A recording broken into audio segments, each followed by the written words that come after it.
আমরা এখন দেখব এআইবিবি আইসিটি সাবজেক্টের প্রথম অধ্যায় থেকে আমরা দেখতেছিলাম অনেক বড় একটি অধ্যায়। তো গতদিন আমরা এটিএম, সিডিএম এবং সিআরএম এর মধ্যে পার্থক্য দেখেছিলাম। আজকে এখান থেকে আমরা দেখব, এখানে বলা আছে mention 5 function of ATM. ATM এর 5টি কার্যাবলী আলোচনা করব। তো এটা একবারে ইজি একটা এটা আমরা দেখব না। এখানে সহজে যেটা বলা আছে, নগদ উত্তোলন করা, ইউটিলিটি বিল পরিশোধ, গ্রাহকদের নিজস্ব অ্যাকাউন্ট থেকে একই ব্যাংকের অন্য অ্যাকাউন্টে ব্যাংক তহবিল স্থানান্তর, চেক ব্যালেন্স চেক করা, মিনি স্টেটমেন্ট প্রিন্ট করা। এই 5টি কাজ এখানে দেওয়া আছে, যেটা আমরা সকলে জানি। আচ্ছা, এত সহজ দেবে না। Name some component of ATM and mention their function. ATM এর কম্পোনেন্ট বলতে আমাদের 5টি উপাদান, কিছু এটিএম এর কিছু উপাদান উল্লেখ করুন এবং তাদের কাজ উল্লেখ করুন। মানে এটিএম এর কিছু উপাদানের নাম দিন এবং তাদের কার্যাবলী উল্লেখ করুন। অর্থাৎ এটিএম যেটা ধরে আছে, যে কাঠামোটা, হার্ডওয়্যার যে কাঠামোটা, এখানে আমাদের কি কি সমন্বয়ে এটা গঠিত, সেই জিনিসটার নাম, যে 5-7টির নাম আমরা এখানে উল্লেখ করবো এবং তার কার্যাবলী আমরা আলোচনা করব। প্রথমে এটিএম এ আমরা যখন কার্ড দেই, সে কার্ড রিডার আমাদের থাকে। আমাদের কার্ড রিড করে এটিএম এ, সেটাকে বলে কার্ড রিডার। এটা ম্যাগনেটিক স্ট্রাইপ, যেটা এটিএম এ আমাদের প্রত্যেকটা ওই যে এটিএম কার্ডে দেখেন কালো দাগ থাকে, ম্যাগনেটিক স্ট্রাইপ। ওখানে আমাদের তথ্য সংরক্ষিত থাকে। সেই তথ্যটা পড়ে, যে পড়ে সেটার নাম হচ্ছে কি কার্ড রিডার। এই কার্ড রিডার আমাদের থাকে এবং কার্ডের তথ্যগুলি পড়ে। তারপরে আছে কিপ্যাড, যেটা আমরা চাপি, তাই না? এটা সবই আমাদের জানা, হ্যাঁ, অজানা কিছু না। কিপ্যাড, এটার দ্বারা আমাদের কোনো সংখ্যা তুলতে আমাদের সহযোগিতা করে। তারপর আছে ডিসপ্লে স্ক্রিনে আমরা তথ্যগুলি দেখতে পাই বা প্রদর্শিত হয়। নগদ বিতরণকারী নগদ টাকা বিতরণ করে।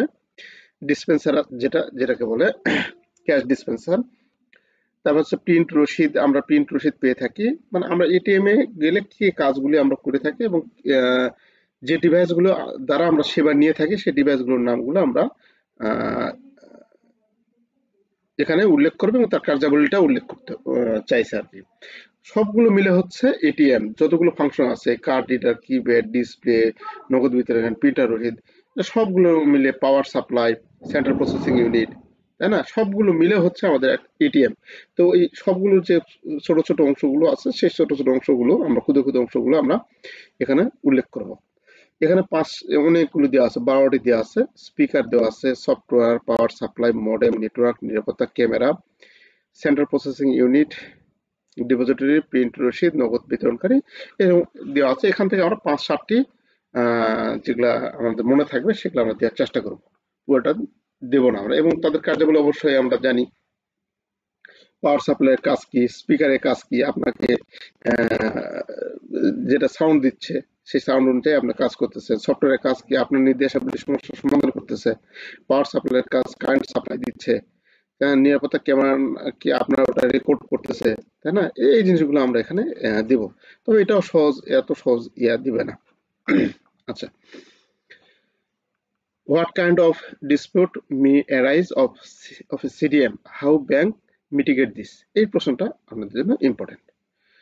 সিডিএম এ কি ধরনের বিরোধ দেখা দেয়, কিভাবে ব্যাংকগুলি এটি প্রশমিত করে? এটি আমাদের গুরুত্বপূর্ণ প্রশ্ন। যে CDM cash deposit machine, cash deposit মেশিনে কি ধরনের বিরোধ দেয়? যেমন আপনাকে যদি বলা হয় এটিএম মেশিনে কি কি ধরনের বিরোধ দেখা দেয় বা কি কি ধরনের কনফ্লিক্ট ঘটে গ্রাহকের মাঝে, কি কি ধরনের দ্বন্দ্ব দেখা দেয়, সেই জিনিসগুলো কিন্তু আমরা তুলে ধরবো। আপনি এটিএম এরটা হলে আমরা সহজে বলতে পারি, কারণ এটিএম সব ব্রাঞ্চের সাথে আমাদের এটিএম লাগানো থাকে। এটিএম এ যদি হয়, এরকম হয়, অ্যাকাউন্ট ডেবিট হয়ে গ্রাহক চাপছে, অ্যাকাউন্ট ডেবিট হয়েছে, বাট গ্রাহক টাকা পায়নি।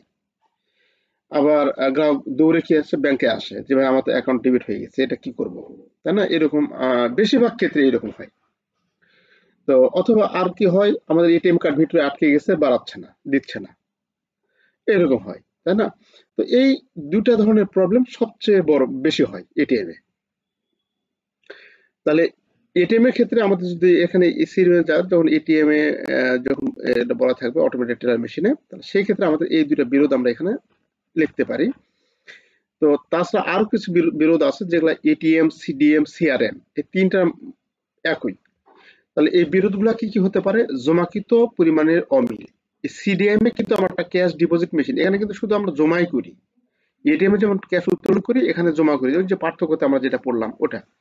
জমাকৃত পরিমাণের অমিল, আপনি জমা দিচ্ছেন একটা, রিসিভ বাড়াইছে একটা, এই যে এটা অমিল আমাদের হতে পারে। গ্রাহক মেশিনে যখন মেশিনে জমা তথ্য ইনপুট করেন, তখন তারা যে পরিমাণ জমা করেন তা খামের প্রকৃত পরিমাণের সাথে নাও মিলতে পারে, তাহলে আমাদের জমাকৃত পরিমাণে অমিল। প্রযুক্তিগত ত্রুটি, মেশিনের ত্রুটি বা সফটওয়্যার ত্রুটি জমাকৃত পরিমাণ রেকর্ড করার ক্ষেত্রে অসঙ্গতির সৃষ্টি করতে পারে।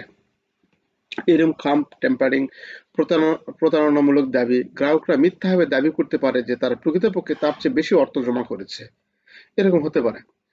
তারপরে নগদ প্রাপ্তি না হওয়া, গ্রাহক নগদ জমা করেছেন বলে দাবি করেন, কিন্তু ব্যাংক স্টেটমেন্ট রেকর্ডগুলির সাথে আমানতের সঠিক পরিমাণের প্রতিফলন হয় না। জাল বা ক্ষতিগ্রস্ত মুদ্রা, জমা করা নগদ জাল বা ক্ষতিগ্রস্ত নোট অন্তর্ভুক্ত, যা অসঙ্গতির দিকে পরিচালিত করে। তাহলে এইরকম আমাদের সমস্যাগুলো হতে পারে গ্রাহকের সাথে। তাহলে ব্যাংক এগুলোকে কিভাবে মিটিগেট করবে, এটা আমাদের জানা অত্যন্ত দরকার। তো এটা তো টাকা পয়সার বিষয়, টাকা পয়সা পাচ্ছে না, দিচ্ছে না, কম বেশির বিষয়। তাহলে এখানে তো গ্রাহক তো কখনো ছাড় দেবে না, তাই না? তো এই জিনিসগুলো আমরা কিভাবে মিটিয়ে দেবো? একটা সত্যতার প্রয়োজন, একটা অবশ্যই এমন একটা এভিডেন্স বা এমন একটা সত্যতার প্রয়োজন যেটা গ্রাহক বিশ্বাস করে যে না এটা আমার ইয়া। আর গ্রাহকের যদি ভুল বা গ্রাহক যদি প্রতারণামূলক হয়ে থাকে, তাহলে সেক্ষেত্রে তো সে অলরেডি ফাঁদে পড়বেই। সে ব্যাংকের কাছে যতই যাই চাক, ওটা ইয়া করতে পারবে না। আচ্ছা, তাহলে এখানে প্রথম প্রশমন কৌশলটা হচ্ছে কি? প্রশমন বলতে আমি রিস্ক ম্যানেজমেন্টে আপনাদের যেটা বারবার বলেছি, প্রশমন করা মানে যেটা না যেন হয়, হবে না তা না, একবার নির্মূল হয়ে যাবে ওইরকম না, তাই না? আমরা যে কলেরা ভ্যাকসিন বা কোনো কিছু ভ্যাকসিন যে ছোটবেলায় দেই, এখন আর ওইরকম হয় না, ছোট বাচ্চাদের দিয়ে সেটা হয় না। ওটা হচ্ছে একবারে নির্মূল করা, ওটা আর হবে না। আর এই প্রশমনের ক্ষেত্রে হচ্ছে আমরা যে ধরুন এরকম জ্বর হতে পারে, আপনি নাভাপুরি খাচ্ছেন, সারে গেল, আবার জ্বর আসতে পারে, আবার আবার জ্বর হতে পারে, সামনে হতে পারে, বা 6 মাস পর হতে পারে, 2 দিন পর হতে পারে। আপনি আবার নাপা খেয়ে বা কোনো কিছু ওষুধপাতি খেয়ে আপনি থামে রাখেন। এই যে থামে যেটা রাখতেছে, এটা হচ্ছে প্রশমিত করা। তাহলে প্রশমিত করা আর একবারে ছাঁটাই করে ফেলা বা হচ্ছে ইয়ে করা, কি বলে, এই দুটার মধ্যে কিন্তু পার্থক্য আছে। প্রশমিত করা মানে আপনার আবার ঘটতে পারে, এরকম ঘটনা আবার ঘটতে পারে, এরকম, এই জন্য এটা প্রশমনের কথা বলা আছে। তো এক সিসিটিভি নজরদারি, আমাদের সিসিটিভি অবশ্যই সেখানে নজরদারিতে থাকবে। তো সেই সিসিটিভি নজরদারিগুলো আমরা চেক করব। স্বয়ংক্রিয় মেশিন, স্বয়ংক্রিয় সিস্টেম, আমাদের যে আধুনিক সিডিএম মেশিনে স্বয়ংক্রিয় মেশিন থাকে। আমাদের স্বয়ংক্রিয় মেশিন সব জায়গায় থাকে, এটিএম এ থাকে, সিআরএম এ থাকে, সিডিএম এ থাকে, তাই না? স্বয়ংক্রিয় মেশিনের গণনা বৈধতা প্রক্রিয়া ব্যবহার করে খামের উপর নির্ভরতা হ্রাস করে মানুষের ভুল ত্রুটি মেশিন অবিলম্বে জমাকৃত পরিমাণে যাচাই করতে পারে, রসিদ প্রদান করতে পারে। যাকে এখানে আমাদের স্বয়ংক্রিয় সিস্টেম ব্যবস্থা আমাদের একেবারে চালু থাকতে হবে। তাহলে থাকলে আমাদের এই ভুলভ্রান্তি হওয়ার সম্ভাবনা কম থাকবে। পরিষ্কার পদ্ধতি যোগাযোগ, ব্যাংক অসঙ্গতিগুলো প্রশমন করার জন্য সুস্পষ্ট পদ্ধতি স্থাপন করে এবং গ্রাহকদের সাথে যোগাযোগ করে। ডাবল কাউন্টিং, সঠিকতা নিশ্চিত করতে এবং জালিয়াতি রোধ করতে খামের ব্যাংকের কর্মীদের দ্বারা ম্যানুয়ালি গণনা করে অসঙ্গতি প্রশমন করা যেতে পারে। রসিদ প্রদান, সিডিএম এ গ্রাহক কর্তৃক ঘোষিত পরিমাণের জন্য একটি রসিদ প্রদান করে, যা বিবাদের ক্ষেত্রে প্রমাণ হিসেবে ব্যবহার করা যেতে পারে।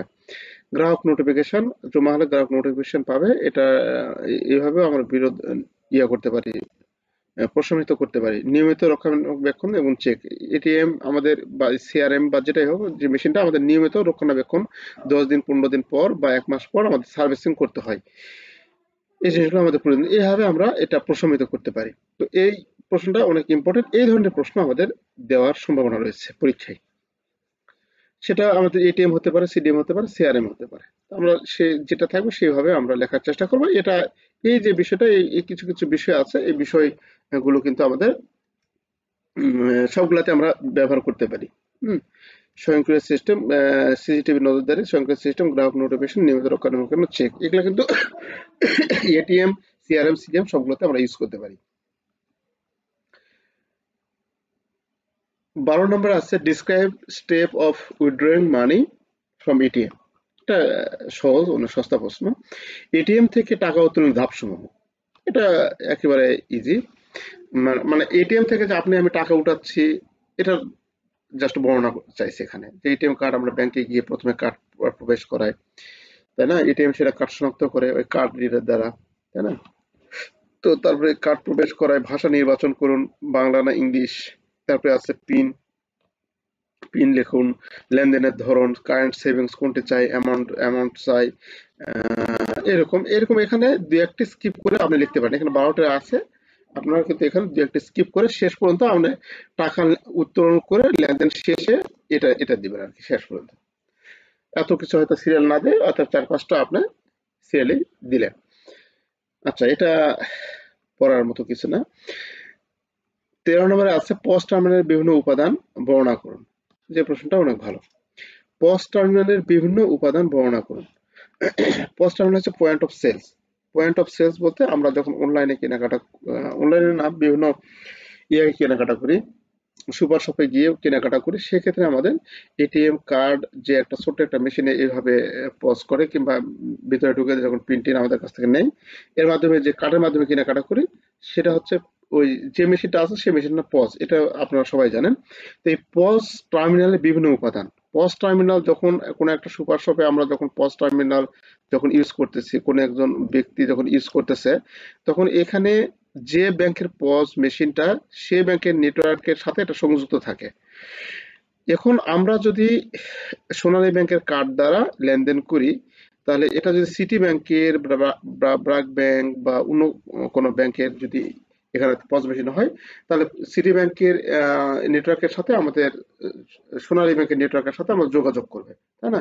তখন সঙ্গে সঙ্গে স্বয়ংক্রিয় ব্যবস্থা সোনালী ব্যাংক যে অ্যাকাউন্টে যে কার্ডটি দেওয়া হয়েছে সেই কার্ডটির সাথে ম্যাচ করে দেখবে যে তার যথেষ্ট পরিমাণ টাকা আছে কি নাই। যদি থাকে তাহলে সঙ্গে সঙ্গে নোটিফিকেশন পাঠাবে এখানে যেটা আছে।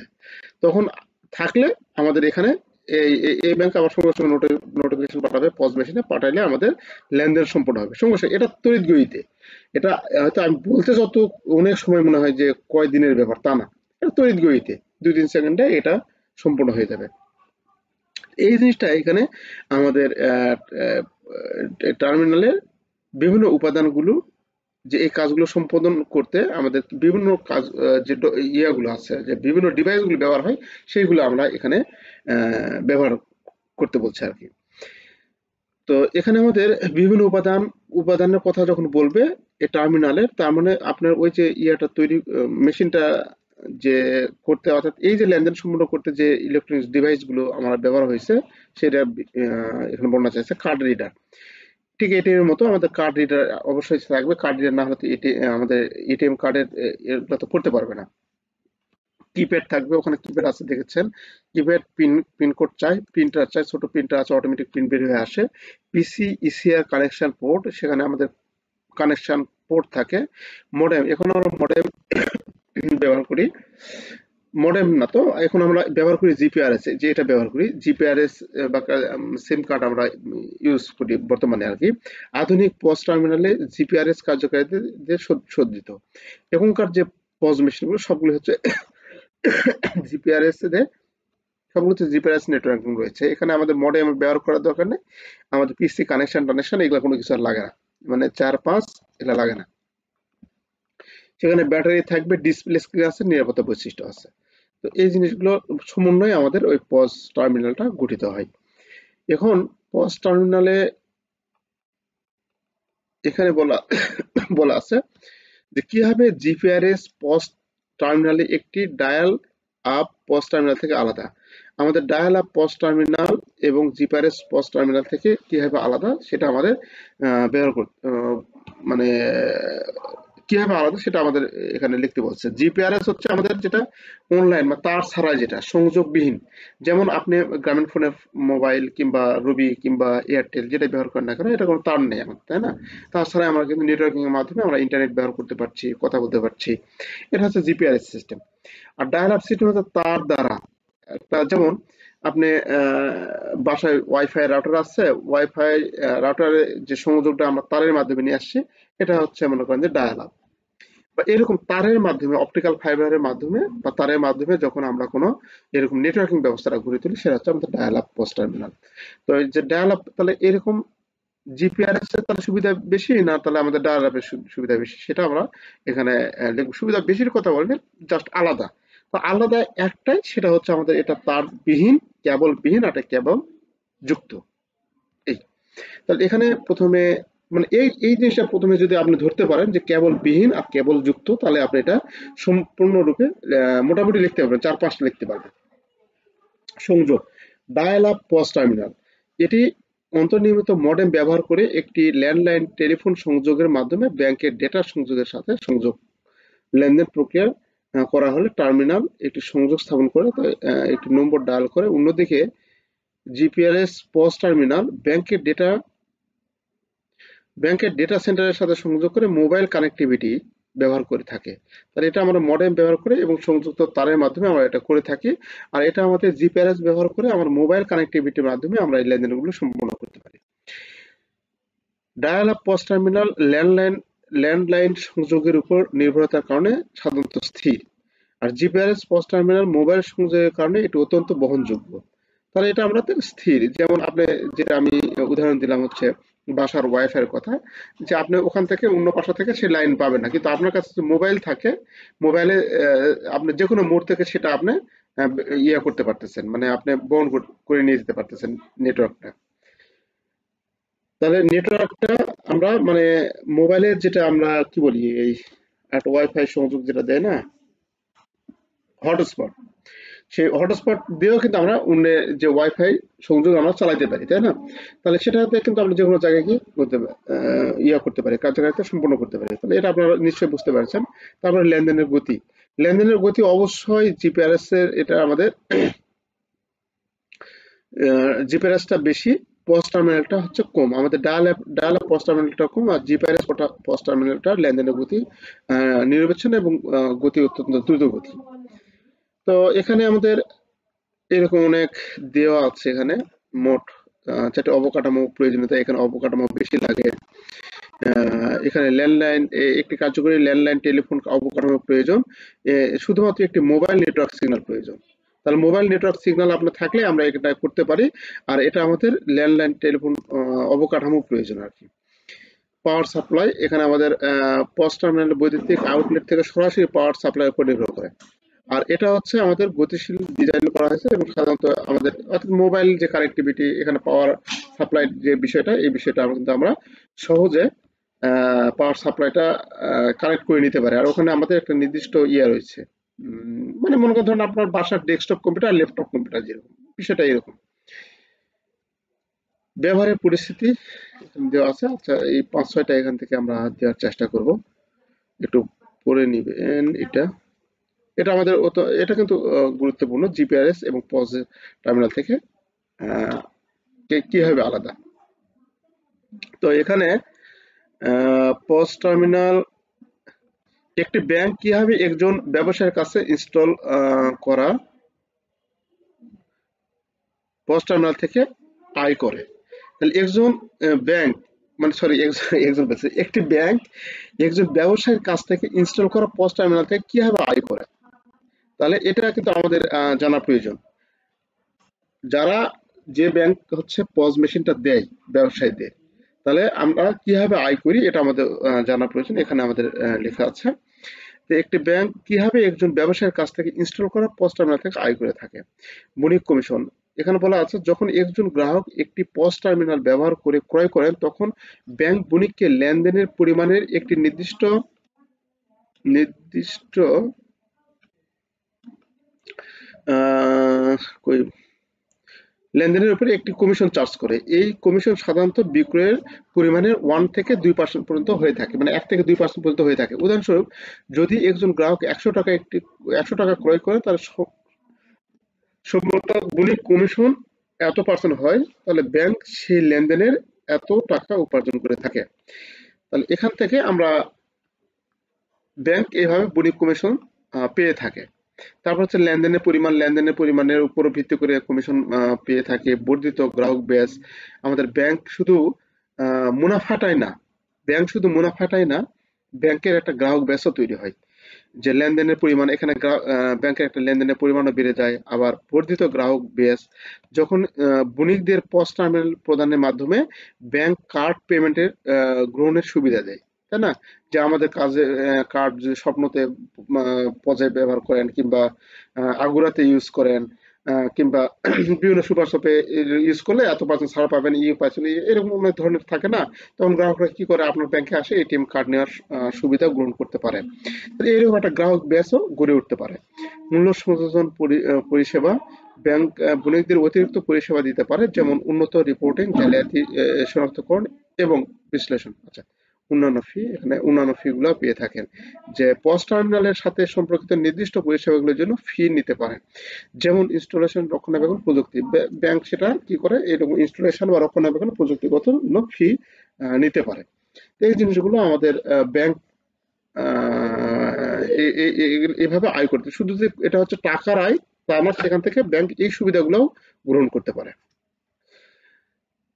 আচ্ছা, এটা অনেক গুরুত্বপূর্ণ প্রশ্ন। এই প্রশ্নটা আমরা একটু মনে রাখার চেষ্টা করি। মনে রাখা বলতে, এটা একবার পড়লে আপনার হয়ে যাবে, এটা এত কিছু না।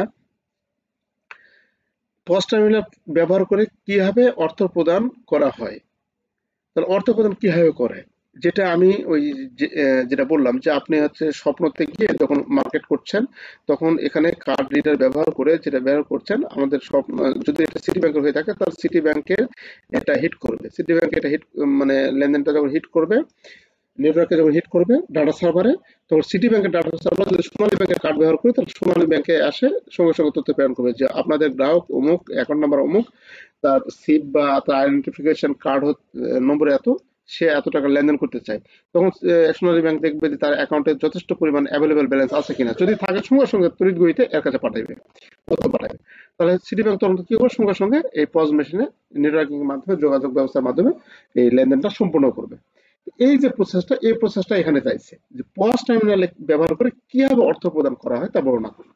তাহলে পস টার্মিনাল ব্যবহার করে আমরা কিভাবে অর্থ প্রদান করতে পারি, সেটা এখানে বলা হয়েছে আর কি।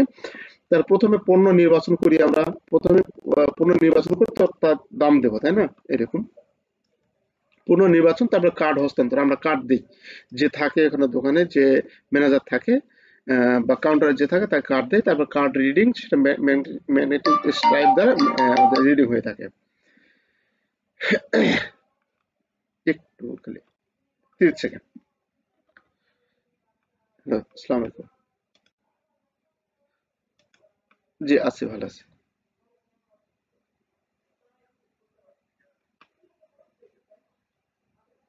জি, জি, জি, জি, জি, জি, জি, জি।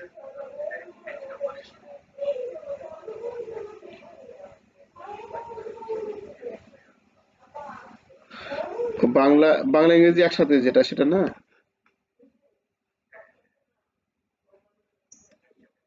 আচ্ছা, আচ্ছা, ঠিক আছে। আমি এই যে একটা ক্লাসে আছি, আমি আপনাকে এই আপনাদের এই ক্লাসে আছে, ক্লাসটা শেষে আমি এই ফোন দিচ্ছি। আচ্ছা, আচ্ছা জি। এখানে তাহলে একটু খেয়াল করুন, এই বিষয়টাই আমরা এখানে তুলে ধরবো। হ্যাঁ, এই যে কিভাবে আমাদের নেটওয়ার্কিং ব্যবস্থার মাধ্যমে, এই যে এখানে সেই জিনিসগুলো এখানে আমাদের কিছু বেশি বেশি বলা আছে। গ্রাহক নির্বাচন, তারপর কার্ড হস্তান্তর, কার্ড রিডিং, পরিমাণ প্রবেশ করার, মানে আমাদের কত টাকার আমরা বাজার করেছি বা কিনছি, কেনাকাটা করেছি, সেটা আমরা তারপরে পিন দিব। তারপর লেনদেন নিশ্চিতকরণের জন্য আমরা বোতামটা ওখানে যে চাপতে হয় আমাদের। তারপরে ব্যাংকের ডেটা সেন্টারের সাথে সংযোগ, এই যে যেটা আমি বললাম, যে আমাদের ব্যাংকের ডেটা সেন্টারের সাথে সংযোগ। তারপরে ডেটা সেন্টার কি করবে সেটা অনুমোদন দিবে যে না ঠিক আছে লেনদেন করা যাবে, যথেষ্ট পরিমাণ টাকা আছে, এই অনুমোদন দিবে। তারপর অনুমোদনের বার্তা আমাদের সার্ভারে যখন আসবে তখন আমাদের লেনদেন সম্পূর্ণ হবে, রসিদ মুদ্রণ হবে, আমাদের প্রিন্ট হয়ে কাগজ বের হয়ে আসবে। অর্থাৎ এই যে একটা প্রক্রিয়া, এই প্রক্রিয়াটা আমরা এখানে তুলে ধরবো।